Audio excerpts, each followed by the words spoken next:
Hi all, this is Diane. This is the first part, I hope maybe the only part, of my virtual tour of my studio. My videographer, let me find the photo, quit before we even started. Here she is, my daughter. That's a little bit of an older photo of her when she used to like to wear a ladybug outfit. Doesn't do that anymore. She decided to take a summer job opposed to hanging around waiting for me to comb my hair and put some makeup on to do this. So there we go. Her crew is probably still running around. That's Sir Nigel and Lady Daisy of the Pinkie Pie Nose. I'm sure we'll see them running around at certain points. Anyway, a little bit about this. I wrote my subscribers about my preference to work out of my house opposed to having a separate studio.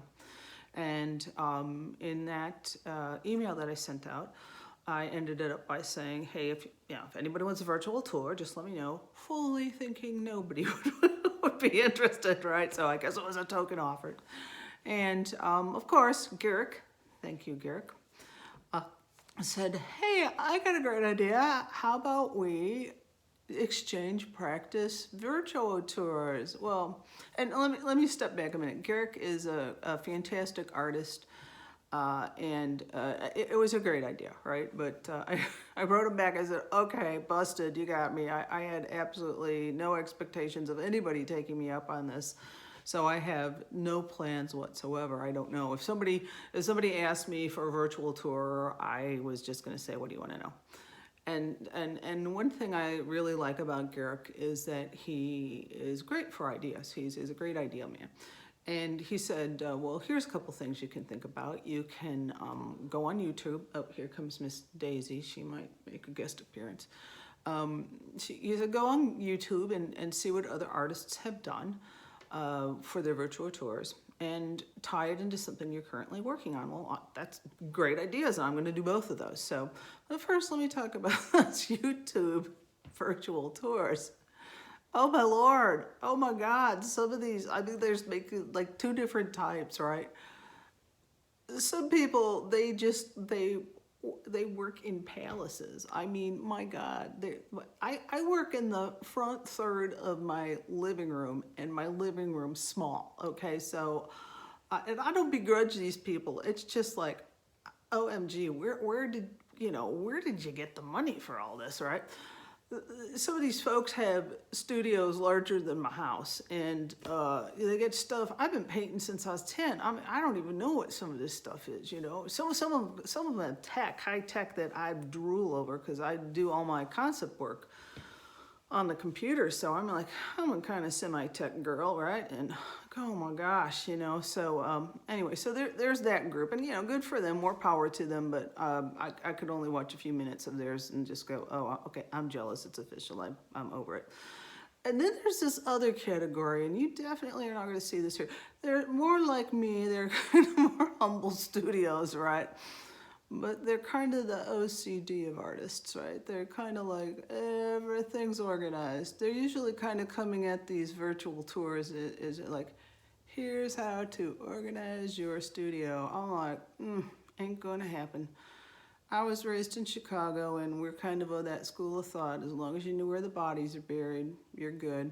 Okay, so, and we're talking like people will have like they'll get their tubes of paint, and they'll put clips on them, and then they get a board to hang the clips on, and then they'll colorize all the paints, and sometimes they'll color coordinate their studio cabinets with their other I mean, my God, I could just see me in one of those studios, like after 2 days of painting, every tube of paint would be down on the floor or on the table, but there'd be one little one hanging on the board. It's the one color I absolutely never use. It'd be up there for a year by itself, So don't expect any of that stuff to happen here, because, I'm not organized. I just know where the bodies are buried.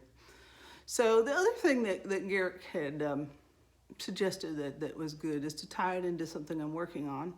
And just basically an inspiration. And I've always been interested in Asia, and it's a long-standing interest. I've been fortunate enough to be to China twice, but long before that, before I had those opportunities, I started collecting Buddhas. I have an interest in Buddhism. I can't say I have a deep knowledge of it, but I have an interest in it. Asian art, Japanese woodcuts. I have actually some woodcuts. They are not by the original artist, so don't break into my house to steal them because you're gonna be disappointed. But they are actually from the original wood block, so that's pretty cool. I'll show some of those in a little bit. But I have a collection of Buddhas, and they're kind of scattered around the house.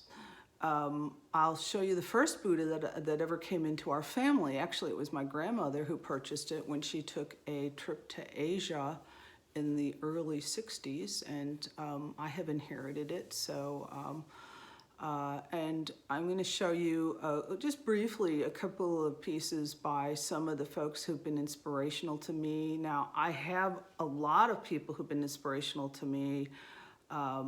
Today I'm just going to show you some work by Pat Wiley and Joel Bushnowski, both of whom are unfortunately are no longer with us. Other artists who have been inspirational to me, Walter Ball and Nancy, who's still with us, so I'm going to leave her name out, last name out. Their work is upstairs, and I'm not taking you upstairs. Okay, we're just going to leave that out. But and then we'll see my marvelous studio, you know, kind of the big dramatic ending is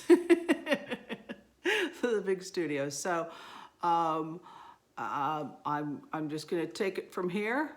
Hopefully I can edit these two films together because I'm the videographer and I didn't say I was gonna be good at this. So hopefully this is either one of two parts or one merged piece. We'll find out.